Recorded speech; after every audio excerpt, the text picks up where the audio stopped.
think about that face-off 1-2? Well, I think it's good. I mean, we've been here before, man. Ain't no new to this. You know what I mean? What did you think both sides of the right now? I feel good. Just another man in front of me. That's it. It's been a little bit of time since the Benavidez Jr. fight at a little bit of a lower weight class.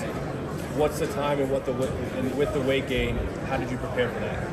You know, I just took my time to relax my mind, you know, build more muscle, have fun. Had a lot of fun in that in-between time, but still been an athlete.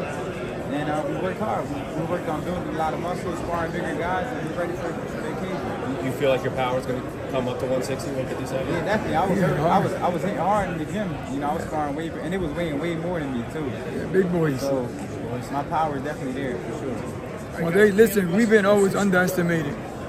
Danny always been underestimated. When he was a champion, they used to call him a cherry picker.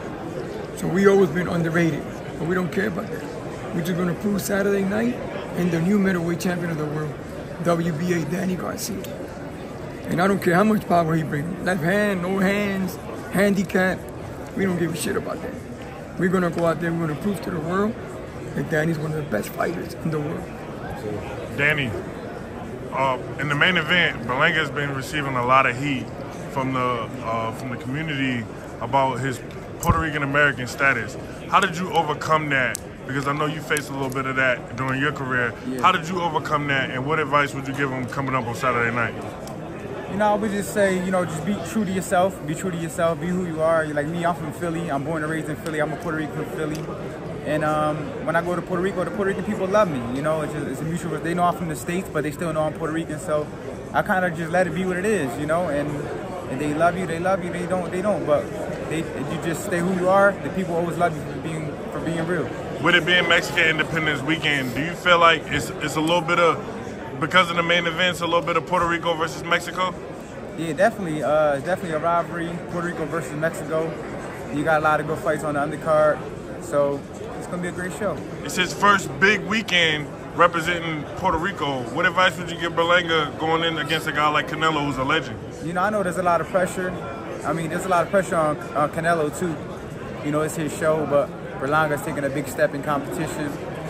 You know, I would just tell him just go in there and just take one round at a time, and don't worry about the event. Just go in there and act like it's another day in the gym. Danny, why this fight, this guy? I'm sure you've had plenty of opportunities to fight wherever you want. You can pick and choose a little bit. What interested you about doing this? You know, I felt like politically it was an easy fight to get made. I wanted to be a 3-division world champion, and at the time I called him out. You know, he was the middleweight champion. And I think Charlo had all the belts at 154, so I know that was kind of locked in. You know, he had like mandatories and stuff, so I felt like politically it'd be an easy fight to get made for me to give me an opportunity to win another division. He's changed his style a lot as he's gotten older. He's a lot more flat-footed now. Does that work to your advantage? Well, it does, because he just wants to knock everybody out, and you can't knock everybody out, because you be looking for a knockout all night. So if you don't let your hands about letting your hands go. So we're gonna go out there, we're gonna try to sit. And if he throws that left hand, he got a chin. We ain't worrying about that. We're worrying about Danny Garcia coming successful.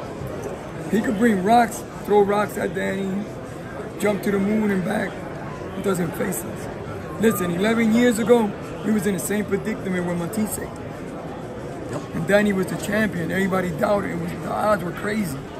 And Danny went out there 11 years ago at the same time, September 14th, on the undercard with Canelo. Is it kind of amazing that here we are 11 years later and you're still kind of getting a little bit overlooked? History repeats itself. To me, it's amazing to be here at the same level 11 years later. That's how I look at it. Yeah, in the same kind of big car like Canelo and Floyd. Not many fighters can make it to the level for a couple years. So for me to be here, well, 12 years, because I won the title. And you got to look at Danny. To me, that's an accomplishment itself. Like, not many fighters can say they've done that. Been here for a decade and more. Does it seem like yesterday, or does it seem like forever ago? No, it definitely went quick. It definitely flew by Time flying, fast. you're having fun. Like, me being 36, like, it's crazy to me. Like, I'm gonna be 40 in 4 years. That's crazy. Like, I was just young and fly. You've kind of been off for a while. If you win this fight, you'll probably want to be active. Do you think that it'll be exclusively at 160, or could you see yourself going down to 154? Because there's so many incredible fighters there. But yeah, we just have to see. But this fight's at 157, so it's like in the middle. I don't know. I'm so focused on this fight, it doesn't even matter. Earlier this week, there was some retirement talk, Danny. That thought never came across my mind. Did it surprise you when someone brought up retirement for you? Because I still see you as a superstar. No, I get it, because I mean, I accomplished so much and I've been around for so long. So people, even though I'm 36, but I've been around in the industry for a long time. So, you know, so people are gonna start bringing that up. You know, third division, you know, won multiple titles. So it kind of like goes with it a little bit. You know what I mean? You don't want to stay around too long. Hey Danny, I believe your pressure is going to be very effective against Lara. Because Lara like to box. When you're aggressive, like when you fought Matisse and like Lamont and other like Zab Judah, when you came forward, they weren't able to box you. Right. Yeah, you was able to get your naturally, I'm a come forward type fighter. Like I don't even try to do that. That's just kind of who I am a little bit. But I can sit back and I can counter too. So I can mix it up a little bit. And, he don't like pressure. Yeah, I know that. So that's going to be very key for y'all. He think by sitting down all the time, thinking power shot is going to do the job. Exactly. So that's the key to victory. Good luck to you, Garcia. Thank you, brother. Angel, yeah, just to talk about the pressure. We know Danny, he's usually a great counterpuncher. Do you feel like Danny will press Lara and make him feel that age? Listen, he's going to get hit with some leather. He's going to get hit. Because in boxing, you got to get hit. He's going to get hit. We'll be able to suck it up at his age, like Lara's age. I'm not saying that he's old, but he's up there. I'm not gonna make it look like he's old, because then people start saying, "Oh, you fought a bomb, an old guy." No, we're gonna respect him because he's the WBA champion. So we're gonna give him that respect. But at the end of the day, Danny Garcia all the way. Danny, have you had that in your mind in camp at all, that I have to be a little bit more the aggressor and not the counterpuncher style, or yeah, just talk about that. You know, I'm gonna go in there and do what I feel like is necessary to win the fight. You know, sometimes the fight unfolds differently a little bit, but everybody knows I always come forward, so that's not a secret. But I got way more tricks than that. You know what I mean? I've been around for a while, so I got more than just coming forward. So I got a little bit of tools in my bag that I want to come out and bring, you know, and show the world what I have. You know, throughout both your careers, you're actually the more accomplished fighter, even though he's the favorite. Right. I mean, technically, I don't even know how he got that belt. Exactly.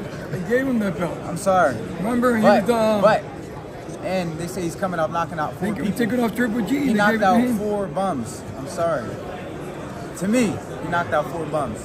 He's never knocked out a top-level opponent like me. I knocked out top champions before. You know, so... And they gave him that super belt. Sometimes in boxing... That was Triple G's belt. Sometimes in boxing, you can slip through the cracks a little bit, where it's like, it just happens for you. Like somebody gives you a belt or something. How sure are you that you're the hungrier fighter? Do you sense from him at all, like he's going? No, he's definitely hungry, because you know he's the type of fighter I feel like he never got the recognition he probably thinks he deserved. You know, like he's done a lot. He's done some good things, but he never been like recognized. You know, he's not like a star, big star, but he has the accomplishments. So I would say he's more hungry to show the world that. You know what I mean? So that's why I feel like he's hungry. But I feel like if he got that attention early, he probably wouldn't be here right now. Angel, if it's one more fight that can solidify Danny as a Hall of Famer, what fight after this one would you want to get for Danny? Well, I want to worry about Lara, because I don't want to drop the cake before the party. So I don't want to predict nobody. I don't want to call nobody out. But whoever after this. That's a post-fight question. I got you. Oh, yeah, whoever. Doesn't matter, whoever. Yeah, absolutely. Canelo. There's a lot of possibilities, but you can't even talk about that.